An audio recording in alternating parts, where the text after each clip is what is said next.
за да помогне на Локо Пловдив в този толкова труден момент за отбора. Възможно да центрира, топката е насочена точно към Васиман, който стреля и прекрасна намеса на Емил Михайлов. Ето го първото положение в матча, ядосва се Христо Колев, но атаката на неговия отбор беше много добра. Центрирането към Васиман и то от границата на вратарското поле. Веднага шутира в близкия ъгъл. Емил Михайлов се намеси подобаващо. Непокрито стана Васиман, закъснял шпагат на Кавдански и негов съотборник. Топката премина между краката на Димитър Петков. Йоан Васиман вижда включването на свой съотборник. Изстрел. Имаше рикошет. Топката отново е в Васиман. Димитър Петков обаче не трепна в много важен момент. След това иска бързо да намери Рангел Бушев, за да тръгне контратака за неговия отбор. Ситуацията отново се развива пред наказателното поле на Марек и там Мартин Камбуров успява да се промъкне. Влиза в наказателното поле и стреля 1-0 за домакините. Има защо Емил Михайлов да е бесен. Мартин Камбуров със 8-я си гол през сезона прави така, че Локомотив Пловдив да поведе. Сам се изработи попадението, опитния голмайстор и сега попада в прегръдките на своите съотборници. Никаква емоция не изразява Христо Колев, а Тенчо Тенев е вън от кожата си. Много елементарен гол получиха топличани след колективна грешка в тяхната защита. Ще видим след малко повторението, а Мартин Камбуров знае как да се възползва от такива ситуации. 150 гол на Мартин Камбуров в А група, с което той изравнява рекорда на покойния Георгия Спарухов Гунди. Ето как елиминира няколко футболисти в синьо-червен екип и след това изпрати топката във вратата. Ето как, незнайно защо, Златко Бонев тръгна да гардира тази топка вместо да я изчисти и Мартин Камбуров се възползва от това. Друг е въпросът, че 3-4 души от Марек не успяха да спрат рейда на Мартин Камбуров. И така, състава от Пловдив вече има аванс в резултата. Напомням ви, че Камбуров е майстор на преките свободни удари. Стената е разположена точно на границата на наказателното поле. Стена от 4 души, поиска Емил Михайлов. Минутата е 32-а. Камбуров. Удар на Камбуров на стената. Какъв шанс за Локомотив. Отбора за малко да поведе с 2-0. Превъзходно изпълнение на Камбуров. Колко хубаво само легна на топката. Завъртява на стената, но трябва и късмет. Ето го изпълнението на Камбуров. С една ръка Емил Михайлов се умя да избие. Аплодисменти и за двамата футболисти. Камбуров заради качественото изпълнение заслужаваше да отбележи. Емил Михайлов го разколеба с прекрасната си намеса. Мартин Димитров. Хубава идея на Мартин Димитров. Следи обаче внимателно играта Теодор Скорчев. Нямаше засада, но вратаря на Локо Пловдив излезе на време и успя да лови топката. Няма засада. От дълбочина изскочи Рангел Бушев. Паса на Мартин Димитров беше мек, но недостатъчно.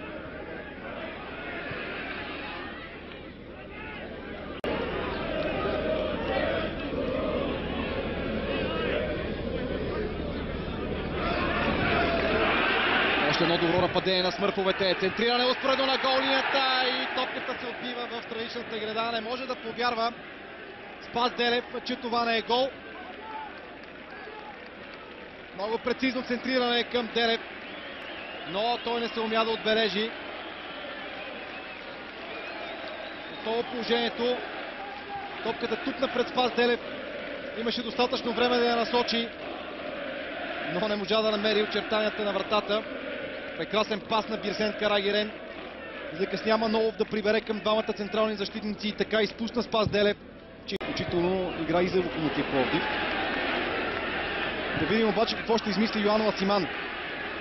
Даването е към Спас Делев. Той може да центрира, добре замахна. Прибра топката, връща назад. Удар от движение на Радослав Димитров, струва ми се. Имаше рикошет, не мръдна Емил Михайлов, но това ще бъде ъглов удар. Добре финтира Спас Делев. Видя, че няма как да центрира. Върна топката към Радослав Димитров, който стреля много красиво от движение. Топката се отби от крак на защитник на Марек и така корнер.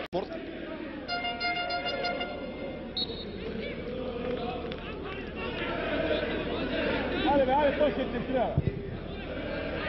Не е лошо центриране, удар с глава, Михайлов спасява, прибавката няма прошка. 2-0 за Локомотив Пловдив. Бирсен Карагерен е автора на попадението. Най-после от треньорския щаб на Локомотив могат да се зарадват.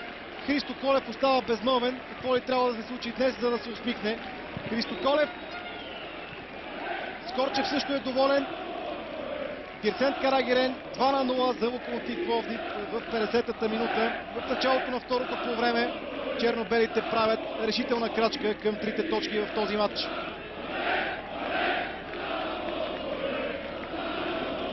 И пак колективна грешка при подреждането на защитниците на Марек. Отново центрирането, ударът с глава, реакцията на Емил Михайлов, но при добавката никой не подсигури отбитата топка. Мартин Камбуров иначе бе футболиста, който стреля. Емил Михайлов се справи, но тук вече нямаше какво да направи. Карагерен необезпокояван на няколко метра пред горлината изпрати за втори път топката в мрежата на Марек. 2-0 за Локомотив Пловдив.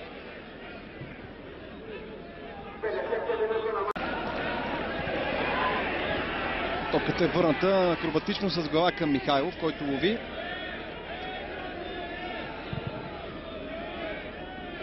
Играта отново ще бъде прекъсната.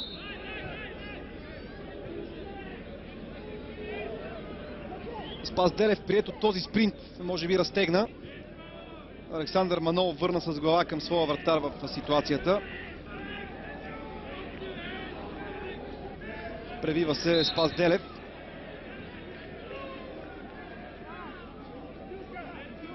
Май няма да може да продължи. Езика на тялото му е достатъчно красноречив. Отново втория гол. Прецизното центриране към Мартин Камбуров, удара с глава и добавката на Карагерен. Много добре завъртя топката Борабя. Ето как Бирсент Карагерен довкара. Топката е избита от Емил Михайлов. Колективна грешка, можем да кажем, в отбраната на Марек. Кавдански трябваше да скача с Мартин Камбуров.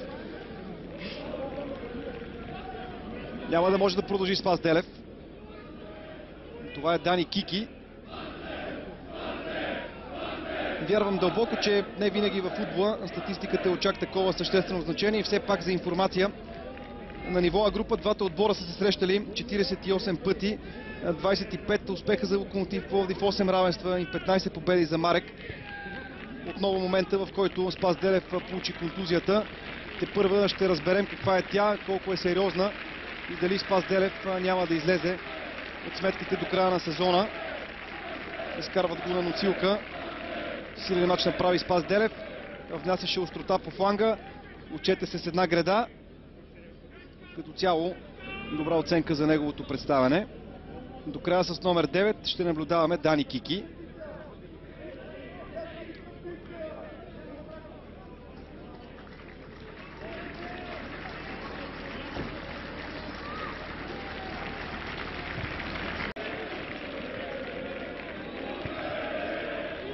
Късно изпълнение на Йоан Ласиман.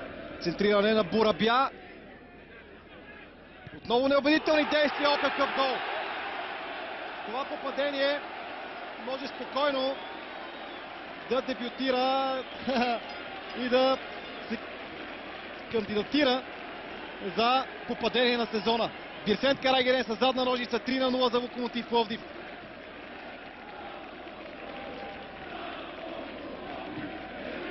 Прекрасен гол на Бирсент Карагерен. С гръб към вратата намери топката с задна ножица и на практика слага точка на този спор. Предината на домакините става класическа. Отново центрирането на Борабя. Лошо изчистена топка. Изящно изпълнение на Бирсент Карагерен. Нещо средно между странична и задна ножица. Ето го центрирането на Борабя. Мартин Кавдански не изчисти както трябва с глава. Вижте това, което направи Бирсент Карагерен. Много красиво майсторско изпълнение. Без шансове за Емил Михайлов. Успя да придаде от място сила на този удар. Така че топката да стане неспасяема за Емил Михайлов. Още един удар от дистанция. Този път Михайлов се справя. Йоан Ласиман пребори се като лъв за тази топка. След това влиза на двойно подаване и пада в наказателното поле. Това ще бъде Дуспа.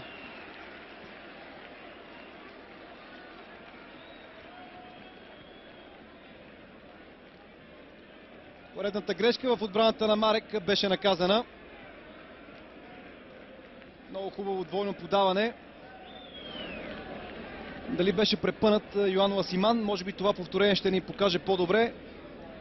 Посегна Сашо Манолов с десния крак, според мен препъна влезлия на скорост Йоан Ласиман. Знаете, че всяко едно докосване, когато противниковия футболист е набрал скорост, може да го изкара от равновесие. Точно такъв беше този случай.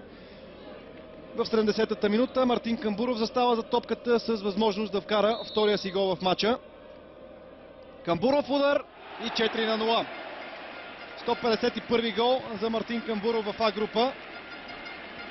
Той вече влезе в топ 10 на вечната ранглиста на голмайсторите.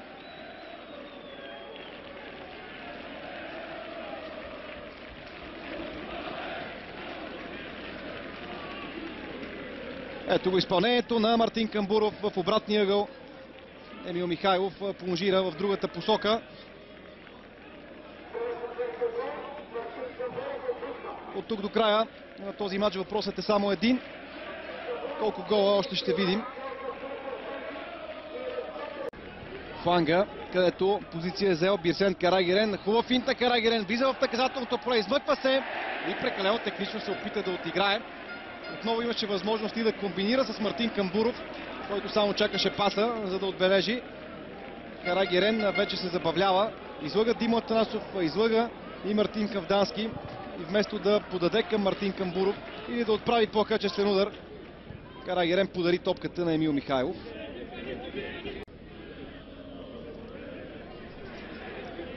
Борабя измъкна се от Димитър Петков, който няма сили да се върне. Ще станем свидетели на пети гол. Емил Михайлов спасява. Колко положение спаси само Емил Михайлов в днешния двубой. Борабя. Удар на Борабя. Михайлов отново спасява.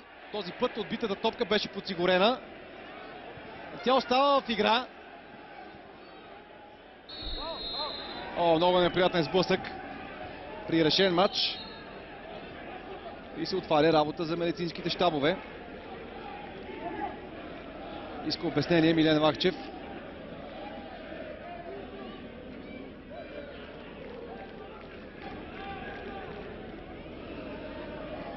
Ето го удара на Борабя.